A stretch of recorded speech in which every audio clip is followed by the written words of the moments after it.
Welcome to the Safe Life family. We're the Safety Guys. I'm Landon. I'm Kevin. And we're excited you're joining us on the journey from Safety 101 to Safety Experts. Welcome to our today's episode. We are excited to share with you some of our thoughts on keeping your home safe. Whether you live in an apartment, a condo, a home, wherever you are, there's a few principles that we think are sound ideas for how to have the safest home possible. Let's jump right in. You forgot a cruise ship. Oh, if that's the case, then yeah, let's definitely talk about that. Yeah, principle number one, I think. Well, I'm going to say just to make sure that your doors are locked. Some people will say, well, I live in a perfect area and I never lock it. I can leave the keys in the car.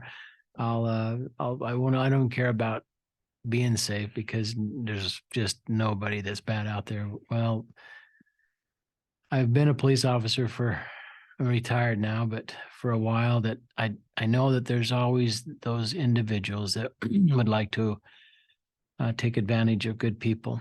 And so when you're at home, if it's a day, of course at night, just find some way to keep your doors locked.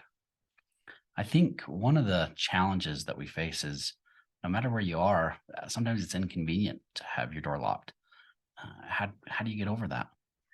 Well, what we did for one of my sons, Jeremy, he gave us a little lock system on our door that you just punch in some key codes and it automatically opens. So you don't even have to carry keys anymore. And we've given that code, of course, to family and friends that we trust. But at any time, you can even, when you go outside, you can even lock it if you got some property. You're not going to be right there in the front yard like a city property, maybe a country property. But it's been one of the nicest things that we've ever dealt with. And I think, I know from my experience as well, whether you're home or not, forget your keys or it's a little bit safer because you don't have to have that key under the mat. That's pretty common and a lot of those TV shows or whatnot. But excellent principle. Lock your door. Why do you think people don't lock their doors? I think partly due to they trust people, and what a wonderful thing it is. I wish we lived in a world that we could trust everyone. I also think that they've never had an incident happen to either themselves or part of their family, extended family. When it does, even just a burglary, you come in and it really messes with people because you look at someone that's been in your home that wasn't invited and you don't know who it is.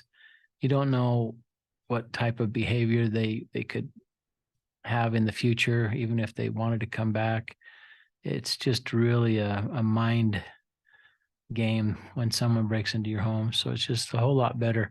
There's been some studies that said if you follow some safety rules, you're 85% to 100% better not being victimized by society that wants to victimize you. Okay. Lock your doors. Pretty important. And we need to make sure that's one of our focuses as far as living a safer life, especially in your cruise ship. Yeah. And let me cover one more thing. Somebody out there is going to say, and we know this as police officers, that you have a great big window right there that if they want in, they're going to get in. But for some reason, they did a really cool study out of the University of Wisconsin, and they had some bad guys that where the door was just open. It was almost in their mind as the people who lived there was inviting them in, but they knew that if they broke the window, that was, they weren't inviting them in. So yeah, if the bad guy wants in, he's going to get into your house unless you got a solid concrete building with metal doors and a security system and laser beams and everything else. But if you look at it, just locking the door will help overall keep that individual that's maybe they're just wanting to come into home, see what they can have. And most of the time it's due to other criminal behavior with getting drugs or there's something else is going on in their lives that they just need some of that merchandise. And they generally go right to your medicine cabinets to see what's there first. I think that's, some may say, doom and gloom, where's the bad guys? And we're trying to keep the bad guys out of your home. And that is definitely true. But there's even times where it may not even be someone with ill intent, but if the door's locked, can't come in, works really well. Yes, sure does. let's move on to principle number 2, lighting. Yeah, this is one of the coolest things ever. I've had a chance to be on a lot of different opportunities to help people. And when they've had stalkers or peeping toms or whatever you want to call, or it's just somebody that's just giving them the willies. I've been lucky enough to be friends enough that they've said, come over and look at their home. And the home is just dark. They've even had an outside front porch light that's burnt out. And there's something about lighting that deters the person that wants to break into the house or wants to get closer to look into a window, whatever their thought process is. So lighting, and the thing that used to be, I had an older lady that was on Social Security, and we tried to say, okay, get these lights. And she said, I can't afford the electricity. But now with the LEDs, they're just nothing. Mm. And the best lighting, of course, is at night.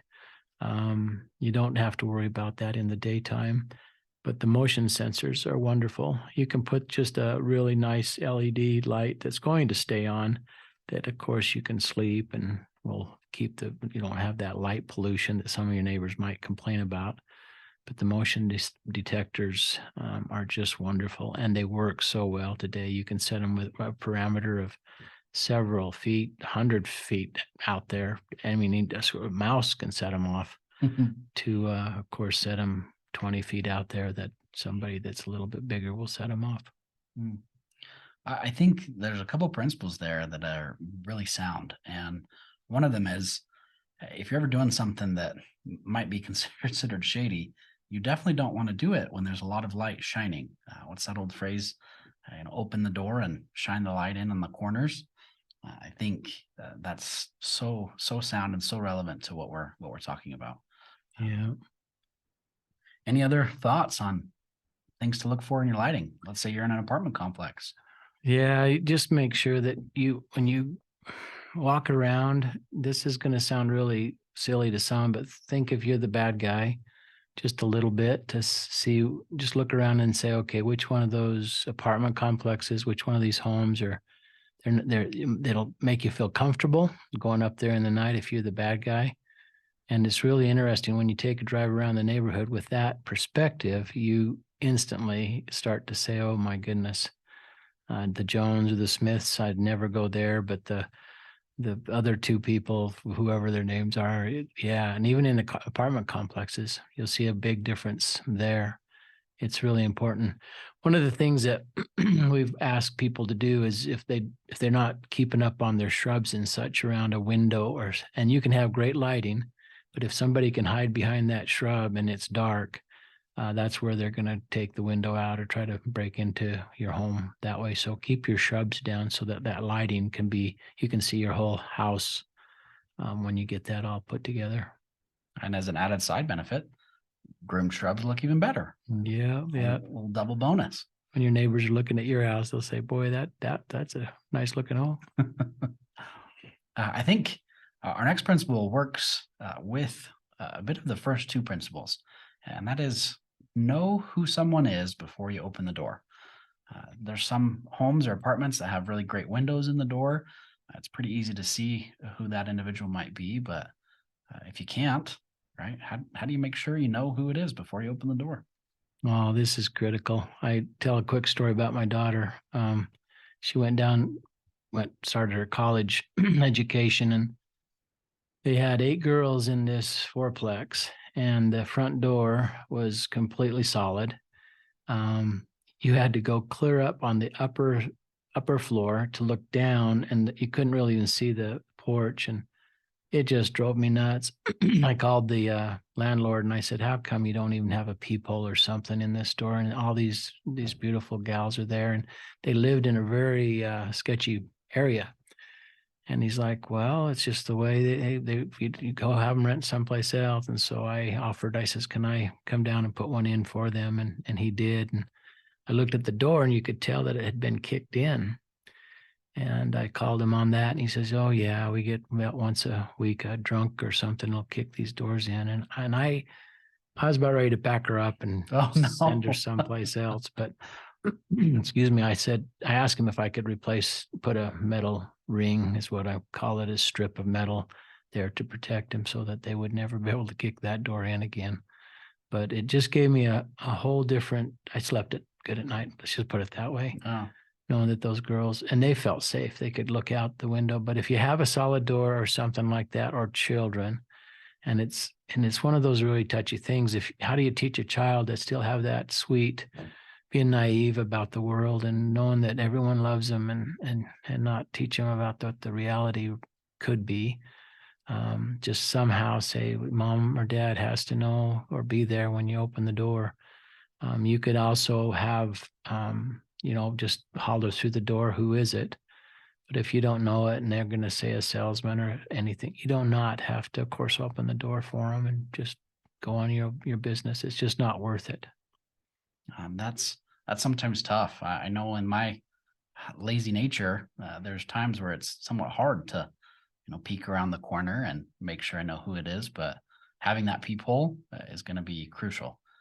Makes it really easy to just take a look and verify if you know who that person is or if you're expecting them. Or I think excellent principles.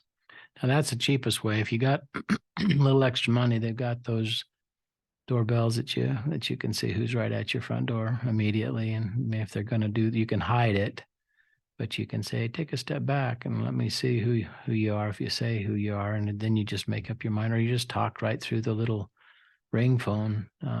It's a wonderful tool to put in, but they are $100 to $200. They're a little more money, but it goes right to your cell phone. You can be vacationing and you can know who's at your front door knocking. It's a wonderful instrument for safety.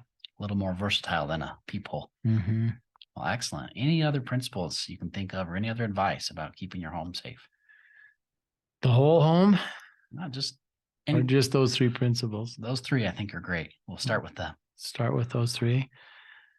It's going to be kind of hard to get into a habit of thinking safety if you haven't done it before. You get in a hurry. You've done it for how many years in your life, and you just, it's a little bit harder to change. And some people, when we've encouraged them to look at this, they're going, well, we don't even like to think about it. And that's where your chances are a little bit more likely to be victimized in some way. But if you can just get in the habit of you're going to do that, you're going to lock your house when you go out. And we're going to, do you want to talk about that one lock that I told you about the other day, or do you want to? Yeah, you bet. Let's do it. There's one of these locks that you put on your door, what I was talking about, the electronic keypads. But after 30 seconds, I believe, it locks itself. You don't even have to worry about. One of the complaints that some of them have said that, well, they're going to shut their door, they're getting the groceries out of their driveway. They don't have a garage where they can go into the garage door, but that lock will lock them out, and so they have to hit the code every single time. But all you got to do is just, there's a button you hit, and it encourages so it doesn't do it until you hit the button again. But we were just in Florida a couple of weeks ago looking at a home, and we went in there, and it's the first time that I actually seen this.